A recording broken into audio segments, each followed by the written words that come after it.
आज आपण मोगलाई स्टाईल अंडा करी कशी करणार आहोत हे बघणार आहोत। चला तर आता रेसिपीकडे वळूया। आता आपण साहित्य बघून घेऊया। प्रथम आपण उभा चिरलेला कांदा, त्यानंतर बारीक चिरलेला कांदा, जिरं, कसुरी मेथी, हिरवी मिरची, लसूणचा ठेचा, बारीक चिरलेली कोथिंबीर, धनिया पावडर, सुक्कं खोबरं अर्धी वाटी, 3 हिरव्या मिरच्या आणि बारीक चिरलेला टोमॅटो। हे पहा, अशा प्रकारे आपण आता हे वाटून घेतलेलं आहे खोबरं हिरवी मिरचीचं। आता आपण कृतीकडे वळूया। आपण ह्यामध्ये 2 ते 3 चमचे तेल टाकून घेऊया। आता आपण हे मसाले जे वाटलं होतं ते टाकून घेऊया ह्यामध्ये।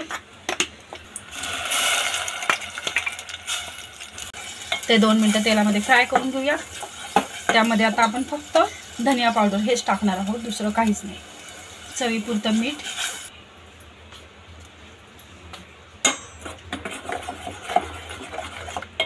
तुमच्या आवडीनुसार तुम्ही तिखट कमी जास्त त्यासाठी थोडीशी हिरवी मिरची,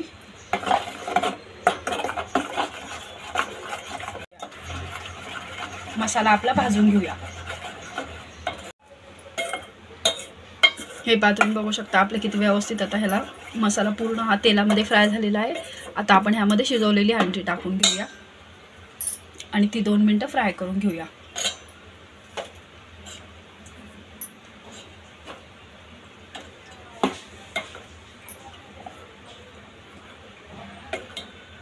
अंडी टाकल्यावर ती हलक्या हाताने फ्राय करायची। आता तुम्हाला पाहिजे त्या प्रमाणामध्ये तुम्ही पाण्याचे प्रमाण त्यामध्ये वाढवू शकता। आता ह्यामध्ये मी फक्त 1 ग्लास पाणी टाकणारे, जास्त नाही। हे बघू शकता, ह्यामध्ये मी एवढ्या प्रमाणात पाणी टाकलेले आहे। आता आपण ह्याला एक उकळी येऊ देऊ, मग ही भाजी आपली खाण्यासाठी तयार आहे। आता ह्यामध्ये आता थोडीशी कोथिंबीर टाकून घेऊया। ह्यामध्ये आपण थोडीशी कसुरी मेथी टाकून घेऊया। ती हाताने अशी कुस्करून टाकायची आहे, त्याने एक भाजीला वेगळाच स्वाद येतो। हे पहा, आपली आता ही भाजी खाण्यासाठी तयार आहे।